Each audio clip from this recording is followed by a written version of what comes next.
Greetings, my dear viewers. It is I, Drehon, back once again. Sorry, slur of the tongue. Back once again with another Dungeons and Dragons character concept video. In this little series, I will be looking at the different races in D&D and seeing what backgrounds and classes best suit that race, as stated in the lore of these creatures.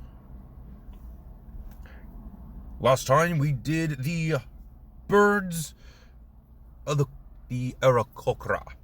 Today we are going in alphabetical order to our next race. My favorite race, in fact.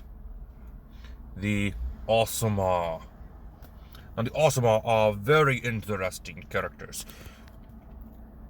The Aasimar are technically human, but they have some sort of celestial blessing.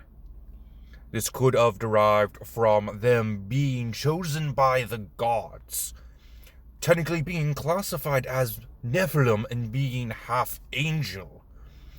Or they could have been blessed at birth by another type of celestial, such as a Kirin or a unicorn.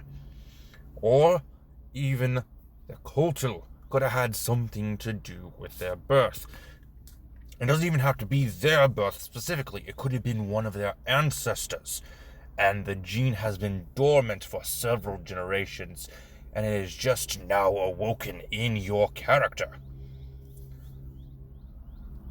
Another thing to note is that the Aasimar serve as the moral opposite of the Tiefling, where the Tiefling are either chaotic or evil, and the Aasimar are either lawful or good.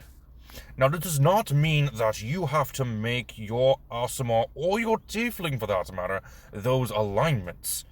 There are plenty of character concepts where you can make a lawful good Tiefling that has gone against its bloodline, or even a evil Aasimar who has renounced the gods. It's all up to you and how you want to present your Aasimar, or even your Tiefling. There are no restrictions on how you play these races. Now, let's go ahead and go over the Aasimar race. Now, there are 3 sub-races to go over. We have the Protector Aasimar, which grants the power of flight. You sprout radiant wings.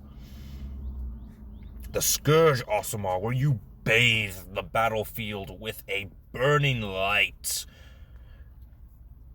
And then there is the Fallen Aasimar, where you have your foes tremble before you at the sight of your skeletal wings. Unfortunately, the Scourge and the Fallen Aasimar are the only 2 Aasimar sub-races that cannot fly. Only the Protector Aasimar is able to fly when it uses its special feature. Now, each subclass is able to deal extra damage while in this state. Both the Scourge and Protector Aasimar will deal extra radiant damage with either their melee attacks or their spell attacks, while the Fallen Aasimar will deal necrotic damage. Now, we'll go ahead and go right off the bat and say that the backgrounds are pretty simplistic. The Noble, the Sage, and the Acolyte are going to be the most obvious for an Aasimar character, because of this divine bloodline. An Haunted One would actually make for an interesting Aasimar background, mostly for the Scourge and the Fallen, as an extra bit of flavor. It helps explain why the Scourge Aasimar or the Fallen Aasimar are doing what they are doing. It is said that the Scourge Aasimar is to go after all things evil, while a Protector Aasimar is just a protector. It defends the weak. The Scourge goes after those who would cause harm, and the fallen Aasimar have been touched by darkness, or have fallen from grace. And the Haunted One background can help explain why your Scourge Aasimar or your fallen Aasimar is the way it is. It helps add that little bit of backstory that you need. For example, a character I wanted to play as with the Aasimar race actually would have the Haunted One background as an extra way to explain why he fell from grace.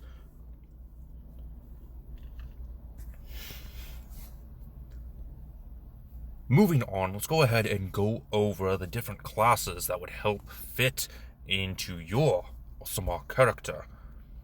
Now, we'll go ahead and go with the most obvious one that doesn't have too much variety. It has a lot of variety. That is the Paladin. You can choose any oath you want for your Paladin. And one of the features that the Aasimar has is the Celestial Guide, where an angel tries to guide you through your way into whatever your mission is, or even through life, or even to their own mission. Not just your Aasimar's mission, but the angel itself. And an Aasimar may have taken up an oath with this celestial guide, or even the god that chose them. And of course, a fallen Aasimar would make for an excellent Oathbreaker Paladin.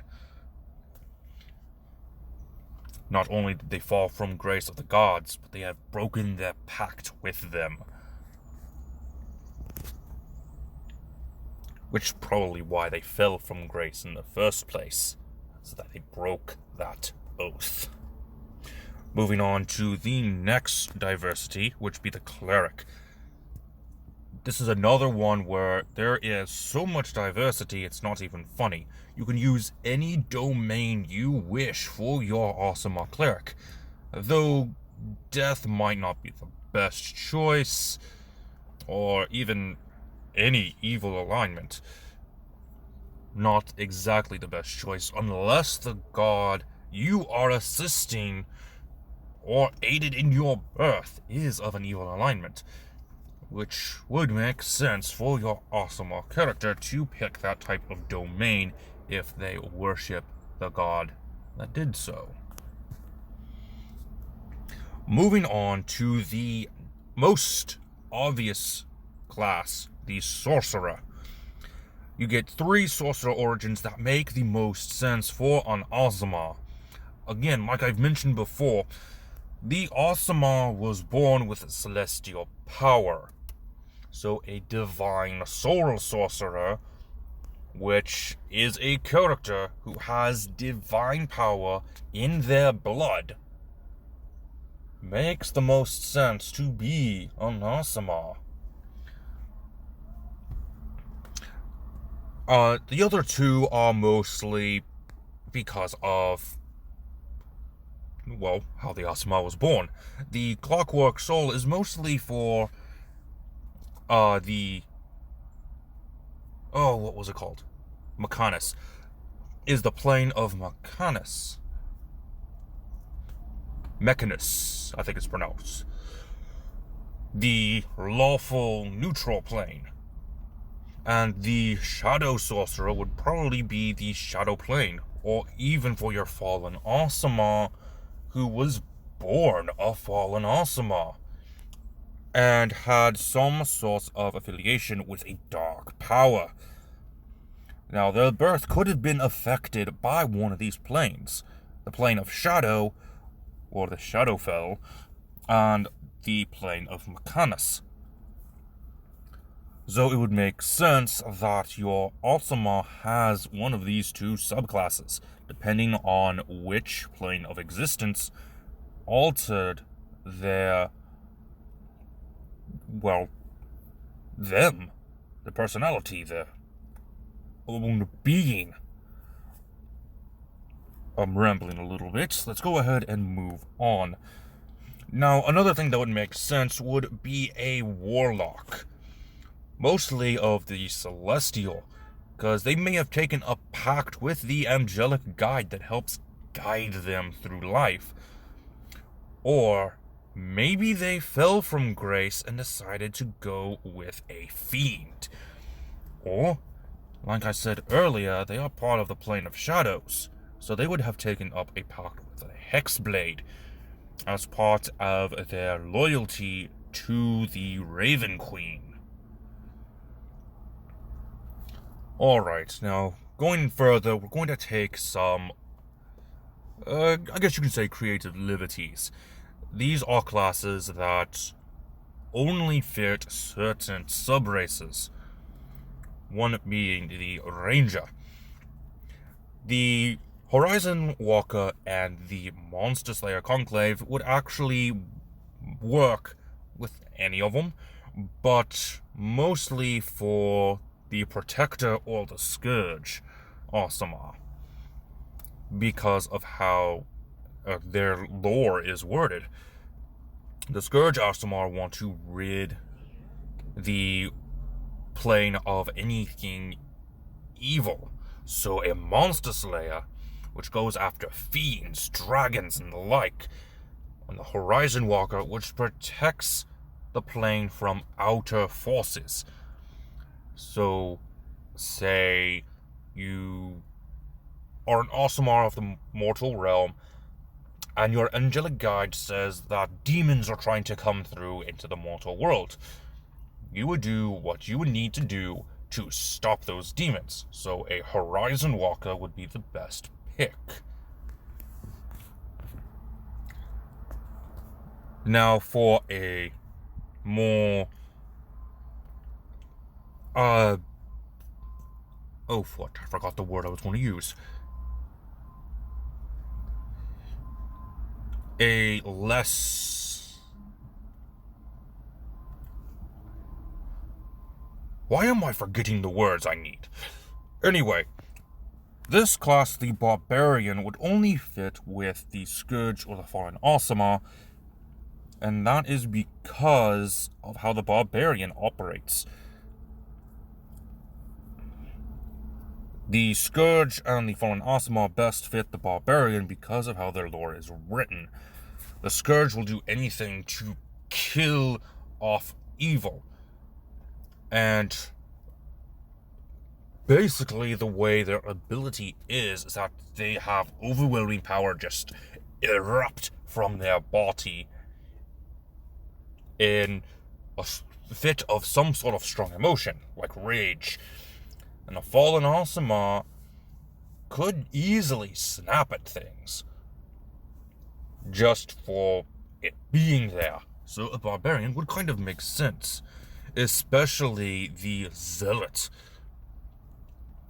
which is a Barbarian that is blessed by the gods. So having an Aasimar Barbarian of the Zealot path makes perfect sense in my opinion. As well as the Ancestral Guardian. Like I stated before, the Aasimar have this angelic guide, which could have been part of their bloodline. So having the Ancestral Guardian would make sense for an Aasimar as well under this condition. And Berserker is, well, technically not the best path of the Barbarian as far as battling goes. It certainly is a good role-playing aspect. You get so angry that once you have satisfied your bloodlust, you're exhausted. You have worn yourself out. So it would make sense to have a Berserker Aasimar for a couple of different reasons, which I can't exactly remember, so we're going to move on.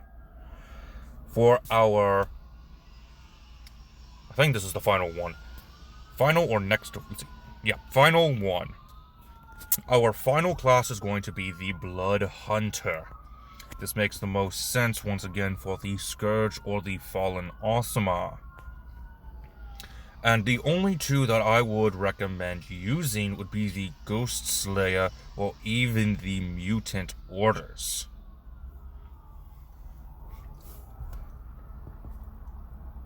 And like I said previously, the Scourge Aasimar want to take out as much evil as possible.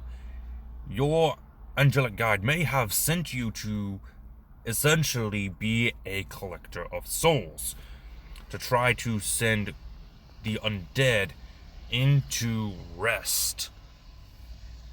Put those undead souls to rest. Give them relief.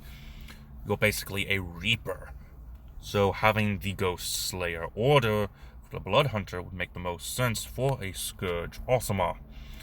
And a Mutant Aasimar or even the Ghost Slayer would work perfectly with a Fallen Aasimar. Because you think that the gods aren't doing enough to help you with your goals. So you turn to the Blood Hunter to basically take the power into your own hands. And since you have renounced your gods, you have fallen from their grace. Well then, viewers, I hope you enjoyed this little video. This is the second character concept video I have done. If you'd like to see the first one, make sure to check out the playlist.